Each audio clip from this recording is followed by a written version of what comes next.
इस टाइम पे फाइल्स लगाने का जो काम है वो बहुत ज़ोरों शोरों पे है। कुछ स्टूडेंट्स ने क्वेश्चन किया है कि क्या हम अपने conditional letter of acceptance LOA पे फाइल लगा सकते हैं अगर हमारे पास जो है रिसिप्ट है वो फ्लाईवायर हो।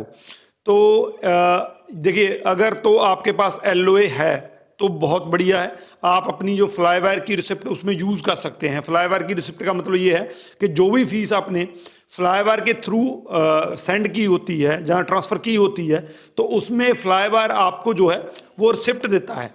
अगर आप पे कॉलेज की रिसिप्ट नहीं है, जहाँ उसको टाइम लगना है 31 से पहले वो नहीं आ सकती है, तो आप वायर की जो रिसिप्ट है उसको यूज़ कर सकते हैं अपनी फीस की रिसिप्ट के लिए, अपनी फाइल में यूज़ कर सकते हैं। लेकिन अगर आपके पास एलओए नहीं है, कंडीशनल एलओए है, तो आपके पास दो ऑप्शंस हैं। तो सबसे पहले तो आप, अगर आपके पास कंडीशनल एलओए है तो कोशिश कीजिए, कॉलेज को मेल कीजिए किसी तरीके से आपको अनकंडीशनल एलओए मिल सके।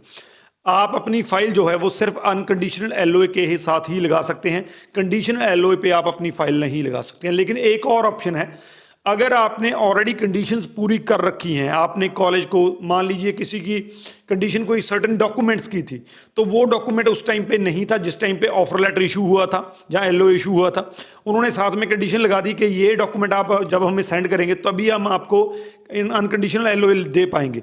तो अगर आपने वो डॉक्यूमेंट जो है कॉलेज या यूनिवर्सिटी को सेंड कर रखा है, लेकिन छुट्टियां होने की वजह से आपको अनकंडीशनल एलओ नहीं मिला है, तो आप अपनी फाइल लगा सकते हैं।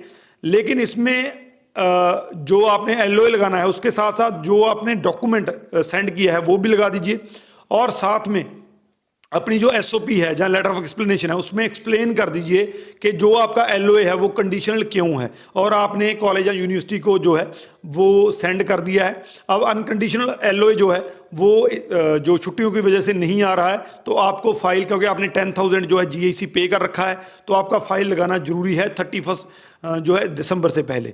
मैं इसमें एक बात कहूँगा कि आप कर सकते हैं, लेकिन ये वीज़ा ऑफिसर पे डिपेंड करता है कि वो इस चीज़ को कैसे लेता है। अगर तो वो इस चीज़ को, इस एक्सप्लेनेशन को वैलिड मानते हैं, वो इसको एक्सेप्ट करते हैं कि आपने जो है कंडीशनल एलओए पे फाइल लगाई है, लेकिन साथ में आपने वो प्रूफ दिया है जिससे आपकी कंडीशन पूरी होती है, आपने वो कॉलेज यूनिवर्सिटी को भी सेंड कर रखा है, तो ठीक है।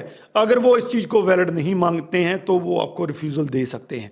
तो आप लगा सकते हैं कंडीशनल एलओए के साथ अपनी फाइल, लेकिन आपको साथ में जो है उसका प्रूफ लगाना होगा। इस टाइम पे 31 से पहले अगर आपने फाइल लगानी है तो दो चीज़ें, एक आपका एलओए, दूसरी आपकी फेस रिसिप्ट जो आपको कॉलेज से मिलना है, और तीसरा आपका जो है जीआईसी सर्टिफिकेट जो आपको बैंक से मिलना है। ये बहुत ज़्यादा इंपॉर्टेंट डॉक्यूमेंट्स है, क्योंकि बाकी डॉक्यूमेंट्स आपके हाथ में हैं, वो आपने पूरे करने हैं, लेकिन ये 3 डॉक्यूमेंट ऐसे हैं जो आपको कॉलेज, यूनिवर्सिटी, जहाँ बैंक की तरफ से मिलने हैं। तो जितना आपको कर सकते हैं, हम इसके लिए कॉल कर सकते हैं, मेल कर सकते हैं, उसके थ्रू कांटेक्ट करने की कोशिश कीजिए, क्योंकि इन तीनों के बिना आपकी फाइल एसडीएस कैटेगरी में नहीं लग सकती है। मैक्सिमम टू मैक्सिमम शेयर कर दीजिए, ताकि अगर स्टूडेंट्स का इस चीज़ को लेकर, एलओए को लेकर, फीस रिसिप्ट को लेकर, जीआईसी को लेकर कोई डाउट है तो वो क्लियर हो सके। बाकी इस वीडियो के रिगार्डिंग कोई क्वेश्चन है तो नीचे लिख दीजिए, आपको आंसर मिल जाएगा। राजवी चहल, थैंक यू सो मच।